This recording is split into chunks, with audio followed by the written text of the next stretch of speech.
Yes, just double checking.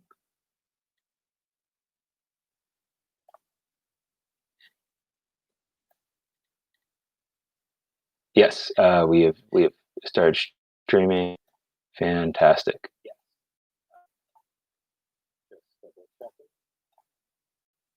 Great. Okay. Sorry everybody for the delay, and thank you very much for your patience. I'm the current IOSSG president, and thank you as we are adapting to our new platform. We'll be here, and you can see us on Facebook and throughout our mailing list if you go to iossg.uk. And we'll be streaming all of our events in the future. And we hope that soon we'll be able to go into the old library again. And in the meantime, we're happy to be giving you the strategic studies content. And now I'll hand over to Leanne, who will introduce our speaker. Good evening, everyone. Thank you so much for joining us. Our guest tonight is the former Senior Director for Counterterrorism at the National Security Council and current Towsley Foundation policymaker in residence at the Ford School. Javed Ali has over 20 years of professional Javed Ali has over 20 years of professional experience in national security and intelligence issues in Washington, D.C., serving in the Defense Intelligence Agency, the Department of Homeland Security, and the FBI. While at the FBI, he also held senior positions on joint duty assignments at the National Intelligence Council, the National Counterterrorism Center, and the National Security Council under the Trump administration. He'll be speaking to us tonight about far-right extremism in 2020, threats, drivers, and responses. So Javed, it's my great honor to hand over to you.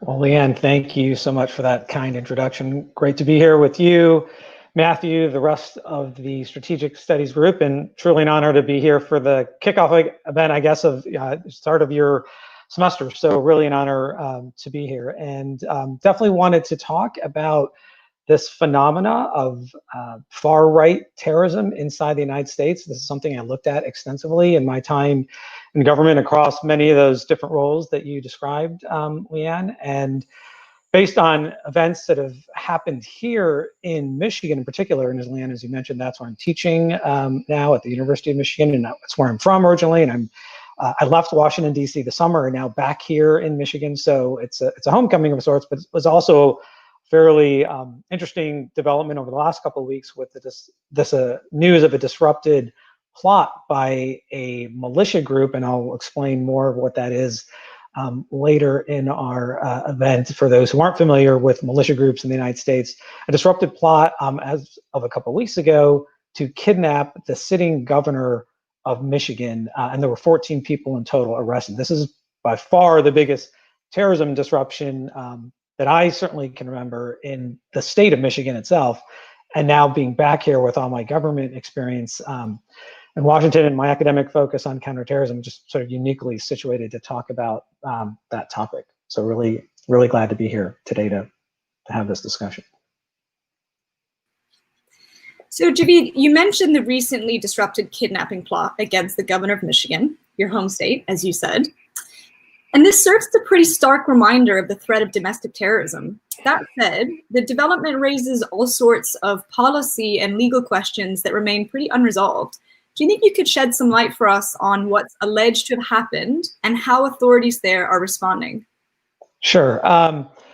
So for those who aren't familiar with the news of what happened here in Michigan, this is, again, from what I can remember or what I recollect, this is far and away the biggest terrorism-related disruption in modern history in Michigan, probably, in the entire history of Michigan. But so 14 members who formed a militia group called the Wolverine Watchmen, who the origins of this group are still a little murky. Those details haven't come out yet, sort of the court proceedings. But this is a group of sort of like-minded individuals who initially organized as a militia. And militias in the United States, this is a phenomena that's been around for at least decades, if not longer.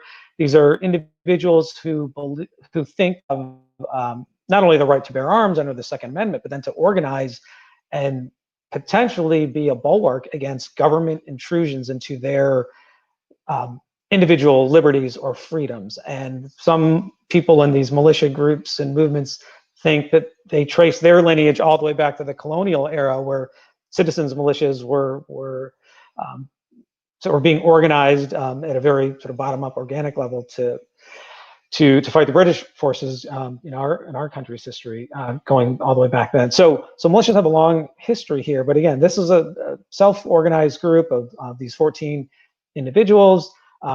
There was no other larger sort of infrastructure around them, no other top-down guidance. And so whether they formed in 2019 or even earlier, at some point they transitioned from just being a militia group to then engaging in what, according to the evidence that's been revealed so far, looks like terrorism plotting. So they've definitely crossed a major line here in the United States. And this went far beyond sort of aspirational, what I call aspirational chit chat. The activity that these 14 individuals, not all at the same level, but collectively were involved in, looked very similar to terrorist plots that I saw in my government career on the international terrorism side, whether directed against the United States or in other countries around the world. And so there were some key signatures that, again, fell into the world of actual activity versus just people thinking about it. So they were engaged in weapons training at sort of in privately held areas, not for the purposes of just shooting firearms, which are perfectly legal to do here in the United States, but in furtherance of this plot. So like tactical training to shoot targets, to conduct this plot. So that was one thing that's come out in the court proceedings. The second was they also engaged in bomb making efforts to blow up a bridge, also in furtherance of this plot. And they attempted to make explosive devices. Apparently they weren't successful, but again, they took these steps to actually make bombs, which we've seen plenty of plots, unfortunately, since 9/11 of people, whether on the domestic terrorism side or homegrown extremists inspired by an Al-Qaeda ideology or then ISIS ideology, try to do the same thing.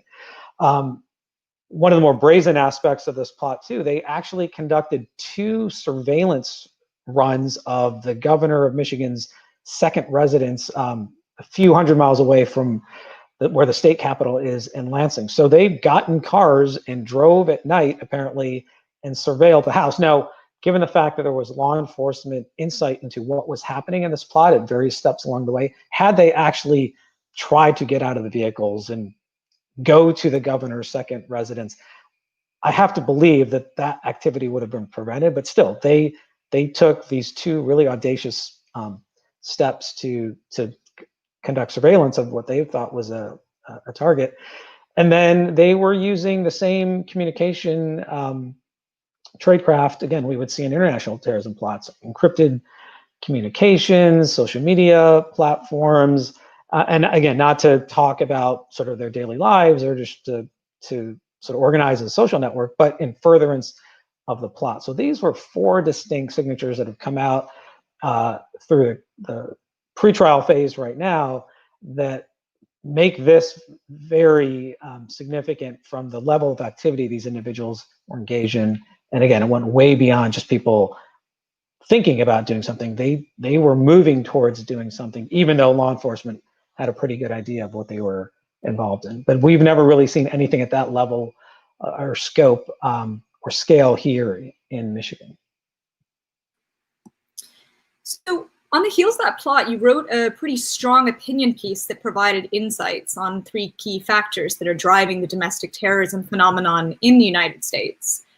Could you please tell us a little bit more about those factors and how they're changing the threat landscape in pretty troubling ways? Yeah, thanks, Leanne, for that question as well. And I guess the first day after the news of this plot emerged, I had the idea for an opinion piece, and I wanted to have it run in one of the 2 Detroit papers here, and not necessarily the more national level outlets that previously, before moving back to Michigan, I had focused on, because again, this is a Michigan story that also has national implications. So I was aiming at more of the Detroit or Michigan readership.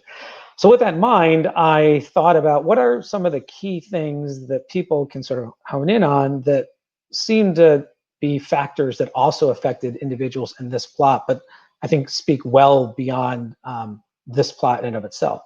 because this is just a manifestation, in my opinion, and I tried to write that in the article, of a much broader phenomena that's been happening for at least the last few years in the United States, and perhaps has been sort of percolating even longer than that. But the three key factors in 2020, as I stated in the opinion piece, were the impact of the pandemic and all the sort of government-imposed restrictions that perhaps were all well-intended and done for the greater good and done to prevent this disease from spreading. And here in Michigan, from the early days of the outbreak in March into April, the Governor Whitmer imposed some really significant lockdown restrictions that affected millions of people here with respect to their ability to work, to congregate, to go to school, all just the daily functions of life. So these were some of the toughest restrictions in the entire country were happening here in Michigan. And what's come out in the court proceedings, this was a big factor in the intent of this first militia group to then transition into a terrorist plotting enterprise. So the lockdowns and the restrictions that came with that were sort of a key factor, but they weren't the only factor.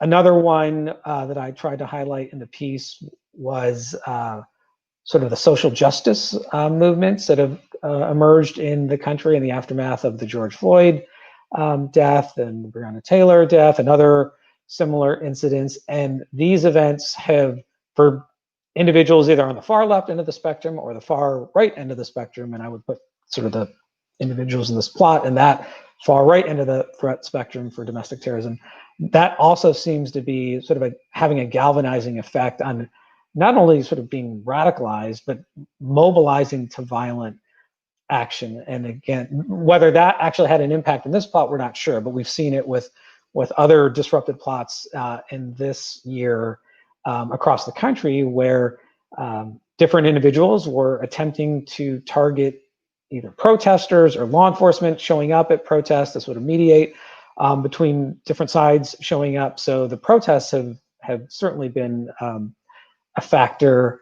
And then things that have been surrounding some of the protests too, sort of the fake news and disinformation about people showing up on either side of these spectrums in different parts of the country, and then seeing armed groups show up to prevent those people who they mistakenly believe are going to arrive in their hometown. So this has certainly been a factor. And then the third factor is just the nature of political discourse in the United States, which for those of you who follow that, highly charged, very sort of polarized on both sides. And this has been going on for quite some time. But as we're now only literally 2 weeks away from an election here in the United States, which a lot of the pundits keep saying this might be the most important election in modern U.S. history. It seems like people say that every 4 years, but maybe that really is indeed the case this year, that seems to be another factor where people who are already either radicalized or mobilized are looking at the level of discourse and saying, well, if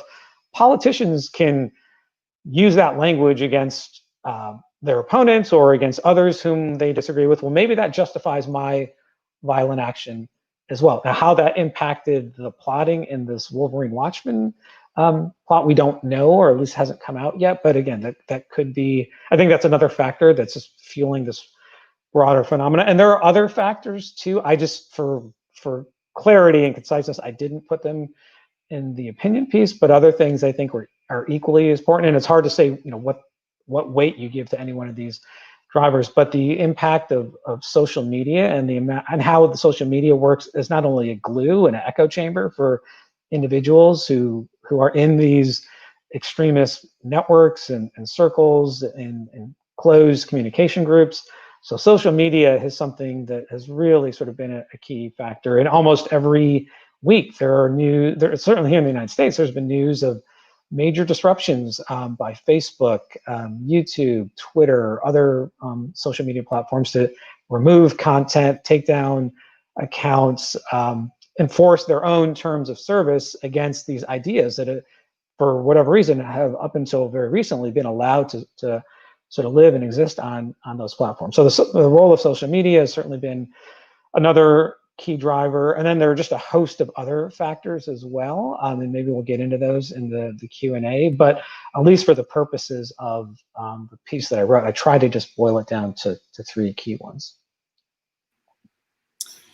So we spent the last couple minutes talking about this particular recent high-profile plot, and then more broadly, your assessment over larger domestic terrorism and its environment in the United States. But going back about a year, you also wrote an opinion piece that provided some recommended policy solutions to address the threat back then. Do you think you could talk to us a little bit more and provide some perspective on the main idea that you raised then, and kind of how things have developed since you wrote this piece in 2019? Yeah, thanks for that, Leanne. So as I mentioned before, this phenomena of domestic terrorism, or this perception that it's growing or it's increasing or it's rising, this is not a 2020 phenomena. It's been happening the past few years. And if anyone remembers, in the United States last summer, August 2019, there were several mass shootings that occurred. One very lethal one in El Paso, Texas. That individual definitely seemed to be inspired by Anders Breivik, if people are familiar with Anders Breivik and the attack he carried out in Norway in 2011, the Christchurch, New Zealand mosque attacker in March of 2019. And this individual in El Paso, Texas, had, like Breivik and the Christchurch attacker, had developed his own sort of ideological manifesto and uploaded that in the aftermath of the attack. So, and there were smaller, but also still sadly, lethal attacks that happened in the summer of 2019, which people were also sort of ideologically motivated in what looked like sort of this white supremacist or violent sort of racist ideology. And so this is something we were trying to confront as a nation a year ago. And so given that, those series of tragedies that were occurring now 2 summers ago, I co-wrote an opinion piece on CNN that tried to come up with a sort of big idea that people hadn't really proposed before to help make more progress for the United States on tackling this phenomena of domestic terrorism, which looked certainly daunting in 2019, and perhaps it's even more daunting now in 2020 for all the things we just talked about.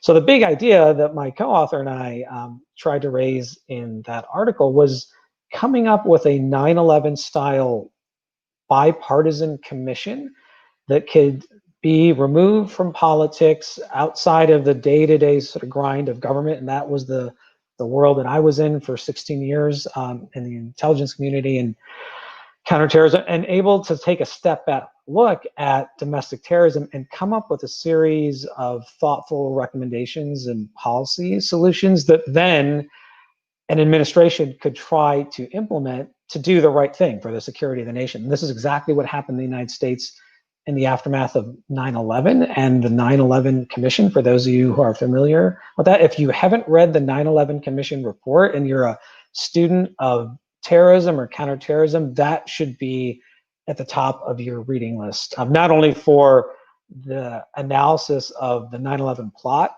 in and of itself and what happened and how the US government wasn't able to stop it, but then all the policy recommendations and solutions that came out. So the idea in this opinion piece was to pull together a 9/11 style commission on domestic terrorism and get the ball rolling to tackle this threat as it appeared to be sort of growing in concern. And what we talked about was potentially having this commission look at possible solutions on the legal front, on the broader sort of national security policy front, on the sort of inner workings of government, on the bureaucratic front, and then my sort of former world on the intelligence and information sharing front, and hopefully being able to lay out concrete and plausible solutions on any of those 4 kind of key pillars. Unfortunately, that idea hasn't really gained any traction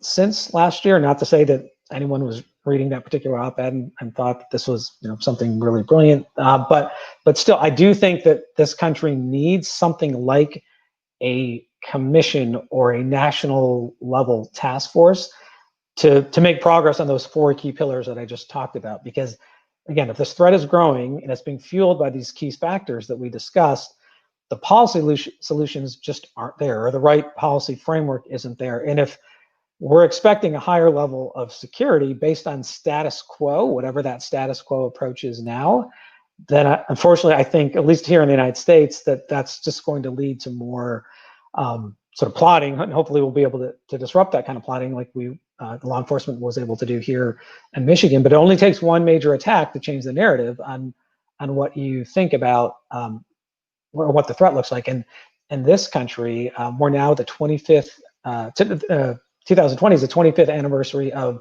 the Oklahoma City bombing. And that was, prior to 9/11, the single biggest act of domestic terrorism carried out by two individuals, Timothy McVeigh and Terry Nichols, who were fueled by a similar set of grievances in the early to mid 1990s. And then they killed hundreds of, or over 160 people in this Oklahoma City bombing against a federal building, and injured hundreds more. So my walk-off point in the opinion piece from a couple of weeks ago is we shouldn't have to wait for another Oklahoma City style attack to do the right thing. So not sure where we are in the policy conversation now, especially with an election only a couple of weeks away. Nothing is going to happen between now and then. But depending on what happens with the election, my hope is that, again, whether it's through the lens of a commission or a task force or something similar to that, that we just have to do more than we're doing now currently, because the threat just seems to be growing.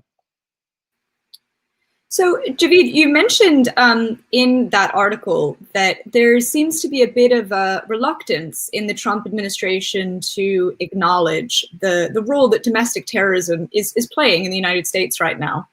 And I'm wondering, based on that, how feasible you think this bipartisan commission is in the current political landscape? Because it seems that this domestic terror issue, which does seem to be largely related to race issues, is a pretty politicized a thing, actually. Yeah, that is something that needs to be confronted head on. Some of the sort of inhibitors to this, or the lack of progress we're making, is it just because of pure partisan politics? Because we always felt in counterterrorism as career professionals, even when I was working in the White House, I was on detail from the FBI. So we always felt like this is not an issue that needs to be politicized, because we're talking about trying to do the right thing for the safety of the country and our sort of partners overseas on the international terrorism side. So we never looked at it as career professionals through the lens of politics. We always looked at it through the lens of the mission and what's the right thing to do. And by trying to do the right thing, is it also legal, and are we protecting civil liberties and civil rights? And we never wanted to go too far over the line and run afoul of those things as well. So yeah, the degree to which politics is playing a role here now in preventing us from doing more, that could be another one of these key factors that I didn't necessarily address in my opinion piece. And maybe we'll have to wait and see till after the election in either a Trump 2.0 administration or a Biden administration, if we can take those political blinders off, if they truly are on right now, and tackle this from a more objective, nonpartisan perspective. That's the hope, but I think we have to wait and see what happens until after the election. Yeah, I think that's a really excellent point. Thank you. Thank you so much for the conversation so far. I think at this point, I'd like to open it up to a Q&A to the rest of our viewers now. So if anyone has any questions they'd like to enter into the chat, please do so now. Otherwise, we can kick it off from our end. And I'll add something else too, Leanne, while people are thinking about questions or you're trying to compile them. And this is something over the course of the past couple of weeks, I did, let's put it this way, I was in heavy media rotation on this whole Whitmer plot, and did more than my share of interviews. And one question I kept getting asked was, well, what's the evidence outside of these, so my analytic assessment of these key drivers kind of pushing things, but what is sort of more the concrete evidence to me as a former senior counterterrorism analyst that I could point to tell people very sort of simply that there's data or information out there that sort of supports my broader analytic assessment. So I also, in the opinion piece, I tried to lay out 4 things. So the first was the large number of FBI counterterrorism investigations, which the FBI itself, either through Director Wray or other senior FBI officials, some colleagues I used to work with, say that sort of the body of the FBI investigations that are just focused on domestic terrorism, probably a combination of far left and far right, is over 800, and that number probably changes constantly, and the pool of people sort of floating in and out is evolving. But that's a really large number, and my suspicion is that's a larger number than when I was even in government up until 2018. So that in and of itself is a piece of publicly available data that the FBI is willing to stand forward with. The other thing is the number of disrupted plots. I briefly mentioned that earlier in our conversation, outside of just the thing here in Michigan, that this year alone, 2020, there's about 7 or 8 disrupted plots, not to the scale and scope of what we saw in Michigan, but either single individuals or small groups of people, all in the sort of far right terrorism space, trying to conduct violent and lethal attacks against law enforcement, protesters, other government officials. Now, thankfully, all of those were stopped. But again, all it's going to take is one successful attack to change the narrative about how we're doing on this account. So, there's a high volume of plotting already that's thankfully been disrupted, but we may not be so lucky the next time. And then sort of the volume of material that's out there in the social media domain, that's another factor that needs to be taken into account. And again, that could be sort of fueling the beliefs for people who are willing to engage in the violent plotting aspect of this. But suffice to say, just on the major platform holders, I mean, we're probably talking now collectively, whether Boogaloo Boys, Proud Boys, specific militia groups, other sort of white supremacist organizations, we're probably talking thousands of accounts, and who knows how much material has been removed. So those are 3 factors right there that sort of give some evidence and weight to the broader analytic perspective. Absolutely, and that's it's a pretty scary statistic that. We actually have a question here that I think relates very closely to what you were just saying. So it says, are you at all worried about violence emerging as a result of the US election? Do you think that a contested victory could produce episodes of domestic terrorism? Yeah, that's a really good question. I gave some commentary about that earlier last week to different media outlets, and there's sort of a short-term and a long-term concern. So the short-term concern is actual security at polling sites in the United States, based on the perception that armed groups on either side of the extremist spectrum may show up to some of these sites and intimidate voters, and worst case, attack them. Probably only law enforcement here domestically has the best insight to that. But I would have to think law enforcement across the country, and working hand in glove with my former organizations, FBI and Homeland Security, they're putting plans in place to manage that if it occurs. But the notion of having law enforcement officers, whether at the federal level, state and local level, protect polling sites, I don't think that's ever happened in modern US history. And it conjures up images of what you see about protecting election sites and polling sites in newly emerging democracies. There's certainly in the post 9/11 era, like in a place like Afghanistan and Iraq, when we're trying to protect these very fragile gains and give people the sense of security that it's safe to vote. I don't, and I'm old enough to remember this because my hair is white, but I honestly don't remember this ever happening in the United States, at least in my lifetime. So this is something that even over the next couple of weeks, people seem to be worried about and concerned about. And then past the election, depending on who wins and whether that margin of victory is big or small, I don't really think it matters. But again, we're in such a highly charged political environment. The rhetoric is so sort of caustic on both sides that, yeah, this could be a call to action for people who disagree with the results. And it will be very difficult for law enforcement to spot the signs of that sort of mobilization, unless, like in the case of this militia or Wolverine Watchman plot, you already have law enforcement on the inside of it. But in most cases, You just don't have that. You don't have that luxury. So this is another sort of issue that will have to be considered post-election, is depending on who wins, how high do we keep this state of heightened law enforcement security and scrutiny on this domestic terrorism threat. And they've got other priorities too. They can't just stay focused on this one thing exclusively. Absolutely. And you kind of touched on this a little bit, but we have another question here that I think really feeds into something you were just talking about. So the question says, the factors that you mentioned are present in various degrees in other countries. To what extent is this, what we're discussing, an American problem, or is there a global scope to this issue?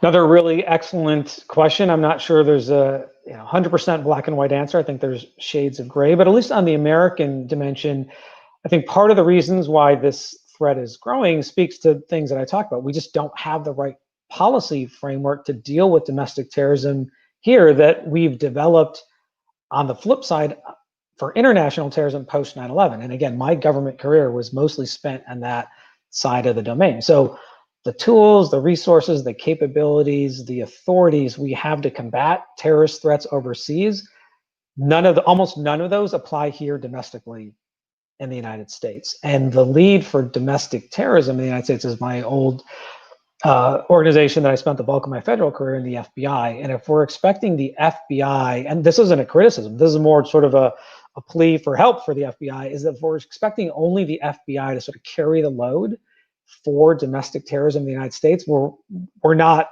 probably doing the most that we can for the good of the country, because the FBI has other counterterrorism priorities in addition to domestic terrorism, and has other national security priorities as well. And so the FBI, I mean, it's a relatively large organization, 30,000 people, but it's spread out all over the country. And there's only so much you can ask the FBI to do by also not going over these other lines that we talked about, sort of trampling on civil liberties and civil rights, and no one wants that to happen either. And I don't think the FBI wants that to happen. So there's got to be a better approach to sort of get a different sort of policy framework here. But then you look at you see how this phenomena is playing out in other countries. I would agree that there's a high level of threat in other countries, and there's certainly been attacks in the far right space that I can recollect in Britain. But it just seems like the volume is greater in the United States. And one of the things that makes the threat a little different here is the ease of firearms and the access to firearms. Now, in this Wolverine Watchman plot, not only would they have used firearms that they all had legally obtained, but they were trying to build explosives, and they were, involved in different aspects of plotting. But still, firearms are a key feature. So just the rights to bear to gun ownership here are a factor that I'm not sure is as prominent in other countries. But it doesn't mean that you don't have individuals who could obtain weapons on the black market through other means. And the Anders Breivik attack in Norway is a terrible example of that. One person responsible for so much carnage, mostly through the use of assault rifles. So yeah, this isn't just confined. And then the New Zealand shooter as well, or attacker, killed over 50 people in 2 separate attacks in Christchurch. So this isn't confined just to the United States, but I do think that the level of gun ownership here is much higher than in other parts of the world. Absolutely. Going back a moment to the social media point that you were talking about, I wonder if you could give any insight to us on what you think the kind of responsibility of these private major tech companies are, because they are acting as echo chambers in many senses, and in some ways giving legitimacy to otherwise fringe ideas. And we're also seeing, this has been prominent in recent weeks, that there seems to be 2 sets of rules for interaction on the platform. On Twitter, if you happen to be the president of a country, you can say certain things that other users maybe can't. And what you mentioned before about folks seeing these kind of words, these sentiments echoed in their leadership, almost gives rise to more extreme behavior. So what kind of role or responsibility do you think these tech companies have in combating this pretty big issue? Yeah, another really excellent question. And at least from the US perspective, this notion of trying to tackle the ideological aspect of terrorism. This is something the U.S. has struggled with mightily, I would argue, and someone who had an insight into this in my government career since 9/11. But even on the international terrorism side of the dimension, that it probably wasn't until ISIS came on the scene, and ISIS, I think, sort of weaponized social media in a way that no other international terrorist group did prior to its rise in the middle 2010s, and that's probably a reason why ISIS just looked very different than even Al-Qaeda 10 years earlier, because of their ability to leverage modern technology and mass communications and encryption and social media. I mean, the technology revolution that was happening also, that's when ISIS also sort of came on the scene or burst onto the scene. But the conversation with the US government, with the social media companies back then, was for the most part that they didn't really see much responsibility for the content that was existing on their platforms or how extremists were, like ISIS, were using them. And so it was, I don't want to say unpleasant, but it was more sort of a little more confrontational with the US government saying, like, we don't own the platforms, you all do in the private sector, but we're here to tell you that, again, it's being hijacked. And so rather than the US government issuing executive orders or Congress passing laws to compel those in the private sector side and industry side to enforce your own terms of service, why don't you do that and we'll assist you, instead of, again, the more sort of confrontational, heavy-handed approach. And it took a while for the social media companies to come around. I think now 5 years later, 4 or 5 years later, and not to say that that content doesn't exist on the international terrorism side, it still does. ISIS, even though the caliphate is gone, is still using social media. But on the domestic terrorism side, that there just seems to be more of that content now. But what I think the tech companies have done a better job of is trying to enforce their own terms of service without government intervention. Now, whether they're still not doing it at the right level, that's a interesting point. But they're not doing it now because the government is compelling them to do it. They're doing it because they realize this is bad. It's bad for the country, and it's bad for their brand, and it's bad for business. So I think the government perspective is to see more kind of ownership and leadership on the social media side and the private industry side when it comes to tackling extremist content and ideology. And I think that's a better role for government as opposed to trying to, again, come in with a heavy hand and legislate and issue directives that will probably only generate more sort of friction in the broader relationship. Thank you. I wonder as well if you could shed a little bit more light on, you mentioned in one of the articles, one of the more shocking things that happened was that a sheriff in Michigan basically said that this kidnapping plot, maybe it wasn't illegal or maybe it wasn't such an issue. And I think, it's a bit of an issue that we've seen. That there appears to be somewhat of an infiltration of some of this extremism or white supremacy in certain pockets of law enforcement.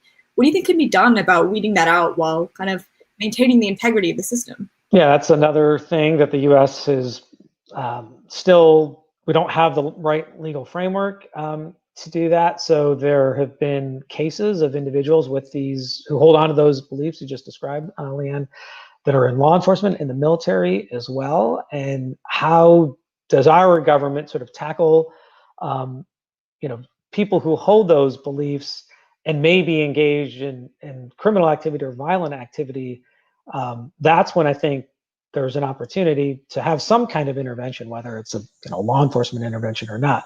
But also, just going back to this whole issue of what the laws and authorities look like here domestically, in the United States, I think, unlike Britain, you can be highly radicalized, and that's perfectly legal under our First Amendment, where I think in Britain there are very clear laws about sort of hate speech and what the British government would consider sort of illegal activity, whether you openly profess it. So in our country, it is, unless you cross a line into criminal behavior, criminal activity, to include potentially terrorism, just being highly radicalized isn't illegal. So the enforcement end of the policy spectrum may not be the right way to tackle that issue, but is it better training? Is it better recruitment? Is it better sort of disengagement programs for people who are sort of trending in those directions? Those are all things we just haven't really explored much here when it comes to sort of looking at how these beliefs have taken hold in parts of either law enforcement or the military. But this year alone, there were several of the disrupted plots here in the United States. Individuals, not all, but some had former military backgrounds or active duty. And then one of the lethal attacks that was conducted this year was by a active duty Air Force sergeant who was a self-professed member of the Boogaloo movement, for anyone who knows what that is. And that seems to be a very US specific sub-element of this broader far-right phenomena. And he killed 2 police officers, or he and an accomplice killed 2 police officers in Central California in the course of May. So there's a lot more work that we need to do here in the United States to tackle different parts of this. Do you think some of those initiatives that you mentioned would help in restoring some of the trust in law enforcement that has been such a topical issue these past months in the United States? Yeah, I mean, hopefully, if we could get the ball rolling on them, yes, that potentially would be a benefit. But we have to start making progress on these things and move beyond sort of just talking about it and actually, trying to build these programs and then implement them. But we're going to need strong leadership on both sides of the political aisle here in the United States. And until we have that, these things won't sort of get the right level of traction or support. There are actually in either the House side here and the U.S. Congress or the Senate side, there are several bills that are floating around that address different aspects of domestic terrorism. But again, just based on the political sort of setup and the prospect that anything that gets passed in Congress could get vetoed by the president, just none of these have just kind of made it over the line yet. So maybe the election will change that. Remains to be seen. But it's not like there haven't been people already in Congress thinking about solutions. It's just none of these things have made it into actual U.S. law yet. Thank you. So we have another question here that says, in terms of protecting voting locations, there's been a great deal of mistrust in law enforcement in the States recently. This is perhaps less for some federal agencies, but how can you ensure trust in that relationship? Well, that's sort of oddly enough playing out here in Michigan. So there was an order by the Michigan Attorney General, I think it was Sunday night, just a couple days ago, that said that the Michigan State Police, so the state level police force for the entire state of Michigan that is responsible to the governor, will provide security at polling locations or election sites, if so requested, or if there's enough sort of threat indicators that they sort of need to deploy to those. And yet there seems to be some pushback on that concept from different other law enforcement agencies here in Michigan. So sheriff's associations or individual sheriffs. So even within Michigan, from a state and local law enforcement perspective, and that's just one state of 50, right? That there's no common sort of agreed upon posture for what Michigan law enforcement should be doing in a run-up to the elections in a couple of weeks. And I would suspect that's probably playing out in different places across the country, in addition to what's going on here. Thank you. So we have another one here. It says, as you mentioned, other countries have stricter laws regarding hate speech, enabling them to prosecute people for terrorism for doing something that in the US might be legal. Do you think that stricter laws in the US would be a solution to decrease violent extremism, or would that merely be scratching the surface? Would an approach to tackling the causes be more effective? And if so, what would that entail? Do we have another 2 hours to tackle that question? I mean, that is one that deserves, just so much deeper analysis. But just kind of let me hit the highlights of that. So one of the holes in the U.S. approach for domestic terrorism is the fact that we do not have a domestic terrorism statute, unlike the whole host of actual U.S. laws and codes on the book for international terrorism. That has been an evolving field for the last 40, 50 years. But when it comes to actual acts of what we would consider domestic terrorism in the United States, there's not a single piece of U.S. legislation that would classify those incidents as domestic terrorism. So an example of this, of an attack that looked like terrorism but wasn't called terrorism, was people remember the Dylan Roof shooting in Charleston, South Carolina in 2015, where this Dylan Roof was a young man swimming in this sea of white supremacist beliefs and violent racism. And he thought, based on those beliefs, that he was justified in shooting parishioners in an all-black church, and he killed 9 people, tragically.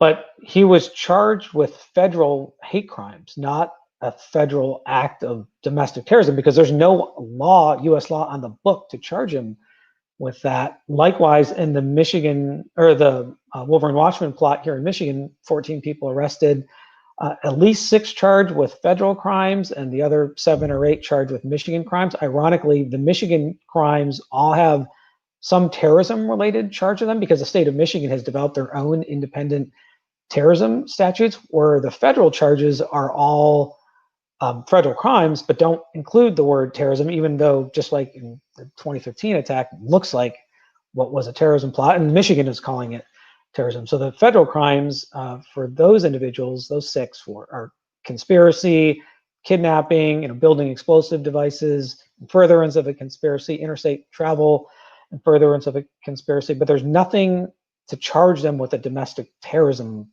specific violation. So I've actually been one of those people sort of advocating for, we at least need to have the conversation to build the features of what a domestic terrorism statute would look like here, that also has all the right guardrails in it to protect against the abuse of civil liberties and civil rights. And that's what people are most concerned about when it comes to the conversation of having a domestic terrorism statute here, is that it would be abused.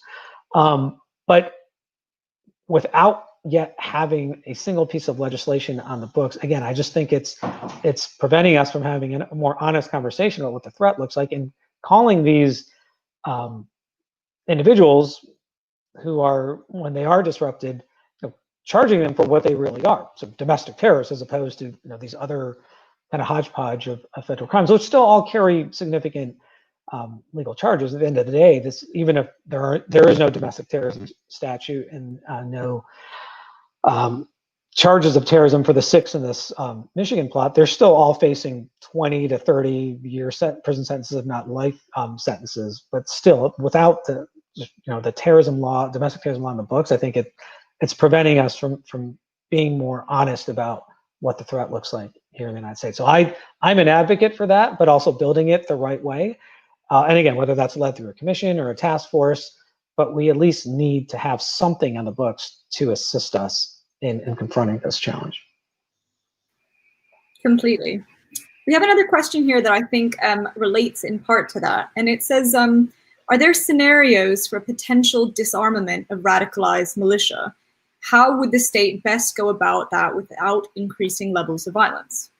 Another great question, and I got asked this a lot, again, in all these interviews I did over the past couple of weeks, is, are militias legal under either the Constitution or individual state law? And I think there are different answers to that. But there is, under the Constitution, there is language that talks about the ability to raise a militia for sort of self-defense purposes, but that is all through state-sanctioned activity. And how that's played out in the United States is through the National Guard. We have National Guard military elements, either on the Army, the Air Force side, in every state in the country. And they're at the sort of disposal of the governor to use, either from the state's perspective or to then federalize if they move out of state to assist with other incidents. And we've seen that this country. National Guard units have been mobilized to help with protests, wildfires in parts of the country.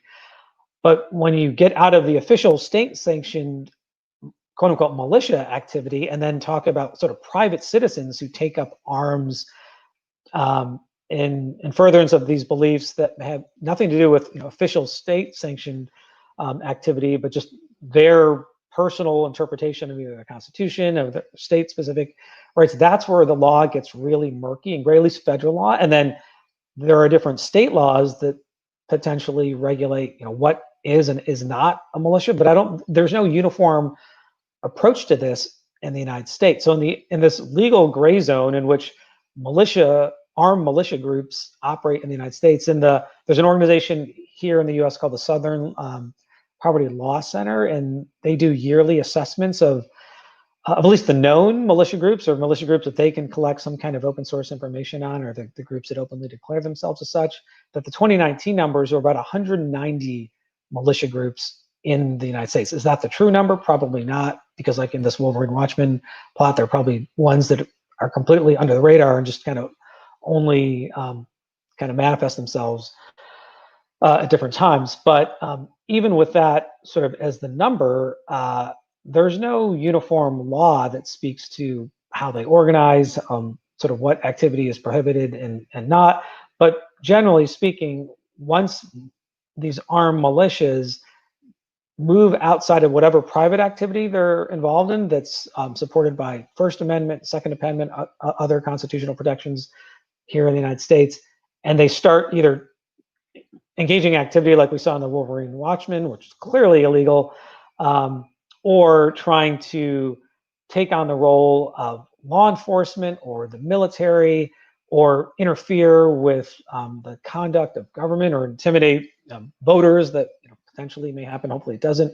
The elections here in a couple of weeks, that all of it would seem to fall in a sort of sphere where there could be some enforcement action. But then if that's the case, then how will law enforcement actually confront those armed groups if, for example, we see a scenario in the coming weeks where you have a militia, whether it's one that is already formally or recognized by an organization like the Southern Poverty Law Center or not, if they show up to a polling site and they're armed to the teeth and they're trying to intimidate voters from either going in or leaving a polling site, and law enforcement, official law enforcement, sworn law enforcement officers are called out to the scene, now you've got a really dangerous and volatile situation on your hands, and no one knows how that will play out.